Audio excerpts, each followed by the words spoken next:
So find 5 reasons that empower you. Why is it that you deserve your goal? What are the 5 reasons that you won't give up when life catches you on the blind side? When the messenger of misery visits you, what are you going to do? What will keep you in the game when life knocks you to the canvas? See, the Buster Douglas that fought in the last fight was not the Buster Douglas that fought Mike Tyson. See, the Buster Douglas that got knocked down while fighting Mike Tyson had gotten out of an alcohol recovery center. His mother had died. His wife was ill with a terminal illness. He was considered a nothing, a bum. So when he got knocked down, Buster Douglas had a reason to get back up, because he said, I'm dedicating this fight to the memory of my mama. But when he fought the last fight that he had, and he got knocked down, and he had a guaranteed $24 million in his pocket, whether he got up or not, he just said, hurry up and count me out.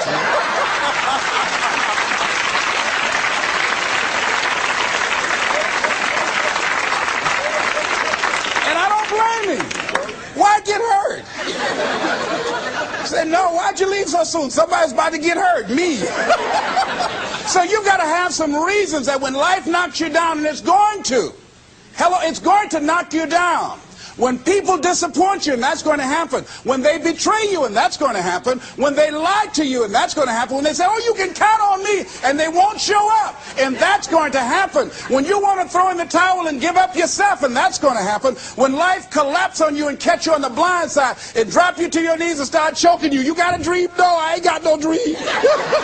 And that's going to happen. What reason can you remember that you can call on, that you can reach on, that can make you get back up? Find that reason. Because when life had knocked me down, I said, life, I'm doing this because I want to make my mama proud of me. I'm doing this because I want my children to have a better life than what I have. I'm doing this because all my life I've been told I'd be a loser, that I wouldn't make it. All my life I heard people say, maybe take them back to the welfare department. I'm doing this to make them a lie. I believe, like Frank Sinatra, he said, the best revenge in life is massive success. I'm doing this so I can become massively successful. And with that kind of courage, with that kind of affirmation and reason to empower me, I got a saying that when life knocks you down, try and land on your back, because if you can look up, you can get up. All right?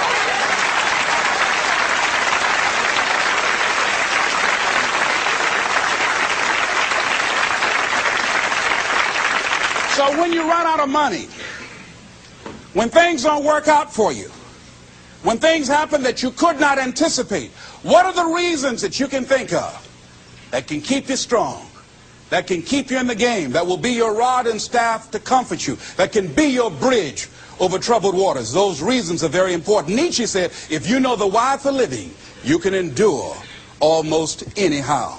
So find out the reasons that you do what you do. Find out the reasons that will make you strong, that will make you walk by faith and not by sight, that will make you pursue your dream when everybody is against you or don't believe in you no more. And let me tell you something, that's a lonely feeling. It's a lonely feeling, particularly people that you're doing it for, or people that stand to benefit the most, or people who should be the #1 members in the encouragement club, when they end up saying, you can't do it, and they become members of the discouragement club. Oh, it hurts very badly. I know what that's like. Have people that you love close to you that look at you with that look and say, why don't you try something else? Why don't you give up? I said, but this is my life. I have got to do this. Les, you had a good job at Sears. That man like you. Mama, I can't go back to Sears. I can't do, I got to be my own boss. I can't do that. I mean, you know, it's, ladies and gentlemen, you know, when you work on a job that's dead end, you can see the ceiling already. It's like going in the middle of a movie. And after you've seen the movie, sitting back through that over again, there's something missing. You know the hero's not going to die. You know what the outcome is already. And so that's why a lot of people, a lady was telling me, she said when she went to work, it felt like a refrigerator fell on her shoulder as soon as she stepped in. Because she knew she'd gone as far as she could go. See, they're paying her just enough to keep her from quitting, and she's worked just hard enough just to keep from getting fired. How many of you know people like that? Raise your hand.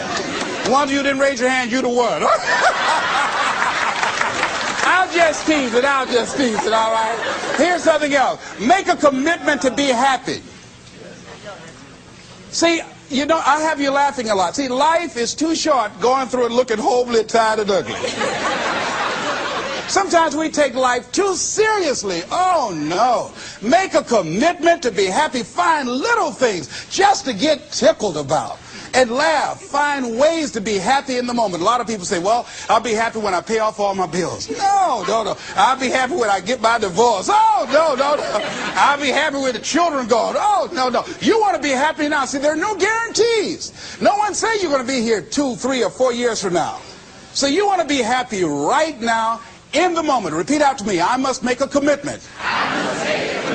To be happy. Right now. Right now. Is all I got. Shake somebody's hand on your right and left and say, you deserve to be happy.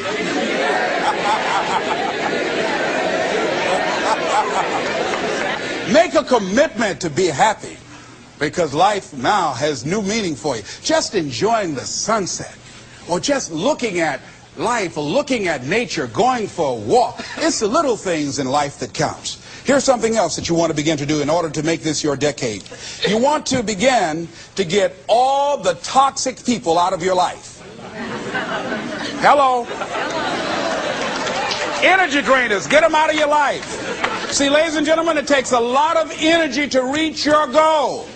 It takes a lot of emotional, mental, and spiritual energy to reach your goal. And you can run faster with 100 who want to go than with one around your neck. So there are two kinds of relationships. Sid Simon talks about this. Nourishing relationships and toxic relationships. Nourishing relationships are the relationships that inspire you. They motivate you. They bring the best out of you. Toxic relationships are relationships with people that always criticize you. All they can do is find fault. All they can do is just exploit your weaknesses. All they can do is remind you of the mistakes that you've made in the past. These people are bad for your health. Toxic people can run your blood pressure up.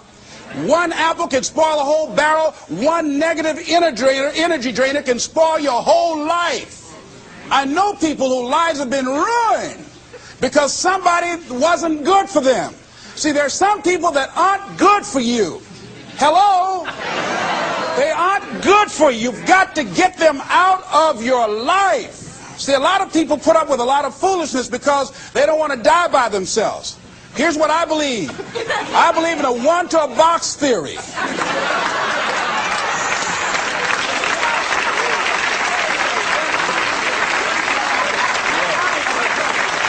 Ask this question of yourself. Make a list of who you communicate with most and ask yourself the question, what kind of person am I becoming because of this relationship?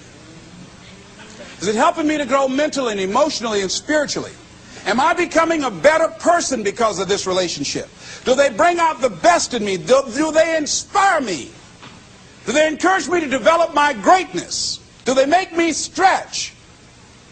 So you got to look at the people in your life and find out, what kind of person are you becoming because of that relationship? My mother used to say, birds of a feather flock together. You run around with losers, you will end up a loser.